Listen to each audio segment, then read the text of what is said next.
Hello and welcome back to In God We Trust podcast. If you're a daily listener, you know what's going on. Today we are covering the last 5 of the 10 commandments, and we'll go over them, talk about how we can apply them in our lives, and just talk about them, get a better understanding.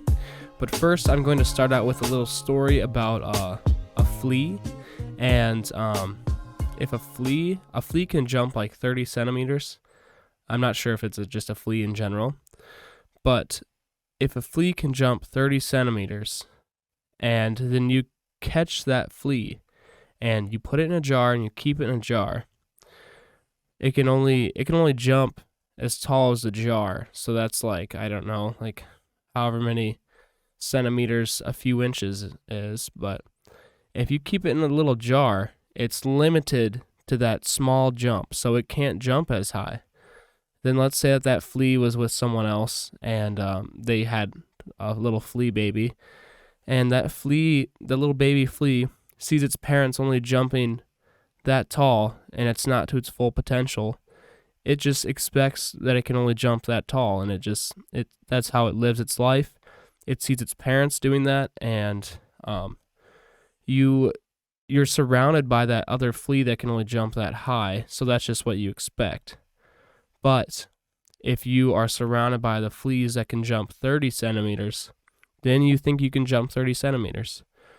So the moral of this story is, who you surround yourself with is going to be your expectations.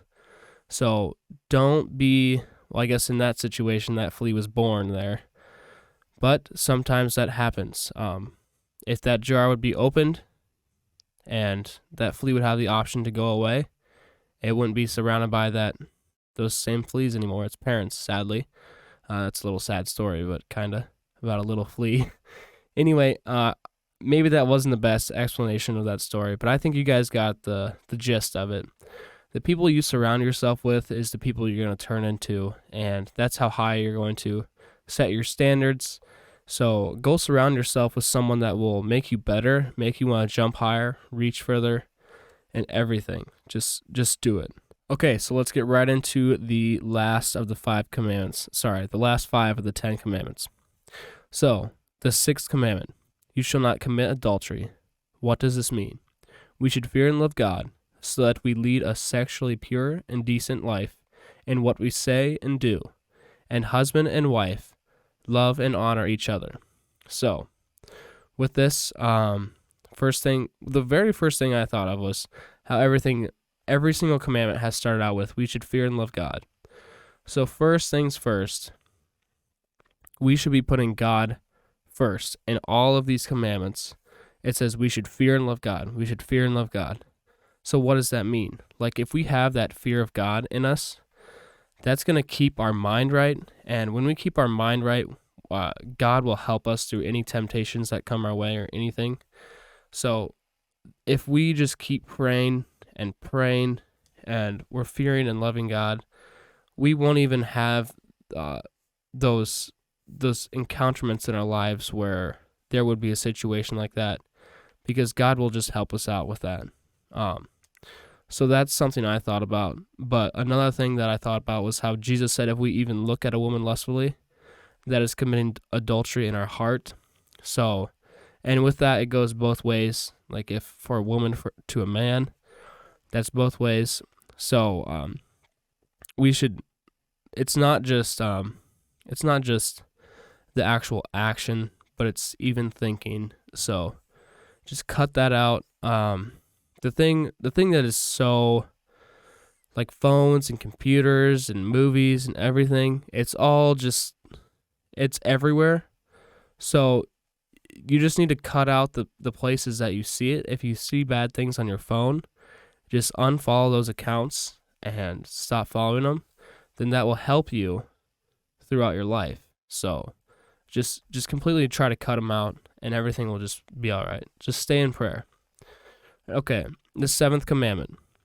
You shall not steal. What does this mean? We should fear and love God, so that we do not take our neighbor's money or possessions, or get them in any dishonest way, but help him to improve and protect his possessions and income. Okay, so the first thing, you shall not steal. That's kind of a given. But for like small things, like let's say I'm thinking of a situation like at work right now. There's like a community fridge. Okay, people get some sticky fingers there. Yeah. Like if something's not yours, would you like don't take it at all? Like if it's food, even if it's food, just imagine if you had something and someone took it from you. If you're ever about to steal something that's just like a small little like piece of food. Like you don't want someone taking your stuff, so don't take someone else's stuff. That is something that just I don't know. Like I think of like you reap what you sow. Like if you take someone's stuff, somehow it's just gonna happen. Something's gonna happen to you. Just expect it. You reap what you sow. It's true, it's real, but just cut it out. Quit stealing stuff. But this says, but help him to improve and protect his possessions and income. So this says like this involved like money, but I just want to put it like in a very I guess a personal situation for me, which was the fridge. And but we should be helping others with their possessions and income. If we see someone is maybe not making the best decisions financially or something like that, this says to improve and protect his possessions and income. Maybe try to say it in a nice way, like bring up a topic like, oh, like, well, you could be putting some of that away, like you got a retirement account started up, like maybe they're not saving up their money the best they should, but just try to work in a conversation like that and help them out with something like that, because some people just need to be like reminded, like, hey, like, it's maybe not that bad of an idea to do something like that. But I don't know. It's people have their own things going on. We don't know about other people's situations, so we just got to be careful with conversations like that because, yeah. Okay, anyway, sorry. So the 8th commandment, you shall not give false testimony against your neighbor. What does this mean? We should fear and love God so that we do not tell lies about our neighbor, betray him, slander him, or hurt his reputation, but defend him, speak well of him, and explain everything in the kindest ways. So I'm just going to go one by one here. There was a lot. So do not tell lies about our neighbors. Well, first of all, I feel like as people get older, no, that's not true. I felt like when we were like younger in like middle school, like you couldn't even have a conversation with anyone because they'd just be like, oh, blah, blah, blah. And it'd just be like a lie after a lie after a lie. Probably myself too, probably. I have like memories of when I was a kid, but like not like specific everything, but I definitely was a dumb little kid. That's just how it goes. But anyway, we should not betray him, slander him, or hurt his reputation.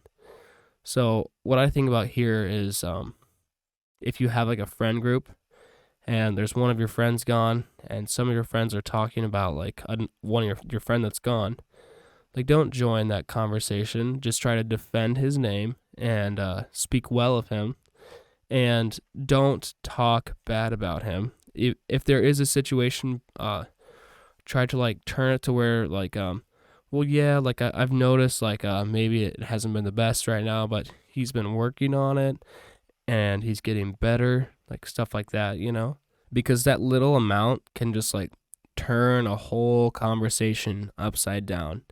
And that's kind of what I want to wrap it up with, because if we do like manipulate the conversation to make something negative turn into positive, then it just seems like God will just help you out in that situation. So try that out if that's happening. Okay, the 9th commandment. You shall not covet your neighbor's house. What does this mean? We should fear and love God so that we do not scheme to get our neighbor's inheritance or house, or get in it in any way which only appears right, but help and be a service to him in keeping it. Okay, so what does this mean? We should help someone's situation where, let's just say their parents pass away, and maybe they don't know what to do with like their parents' possessions. We should try to help them out and help them to inherit it and give a service to them, and not try to be selfish and get it yourself. Like, try to help them to your best ability to get what their parents had. If their parents, let's just say it's like a vehicle that they were like both the parents were dead or something. Sorry, I'm a bit saying dead, passed away. Both their parents were passed away. And there's like a few siblings or something like that. And there's not like the best situation going on. They don't know what to do.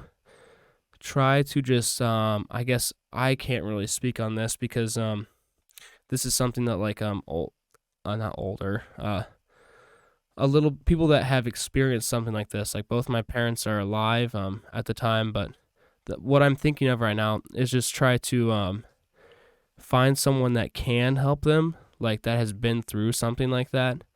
And if it is like maybe not settled with the siblings or something like that, try to just find someone that can help them with that, because they would have that experience and that knowledge. So I guess that's what I have on that. Sorry, that wasn't the best, but okay.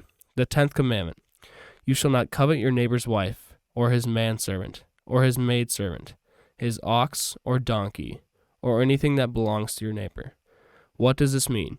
We should fear and love God, so that we do not entice or force away our neighbor's wife, workers, or animals, or turn them against him, but urge them to stay and do their duty.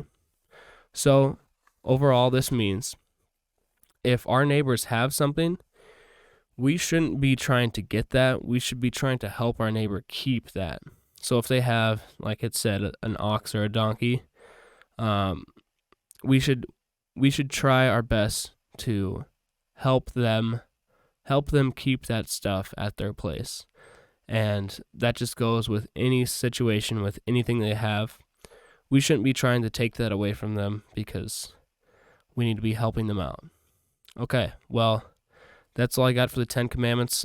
Tomorrow we will have more information on the Jewish stuff and all that. I don't know what I'm going to do yet, but I will definitely have something by then. So I hope you guys like this 10 Commandments thing. I liked it. It was pretty interesting. So I hope you guys got a little bit better understanding for that, and I hope you enjoyed it. So have a nice day.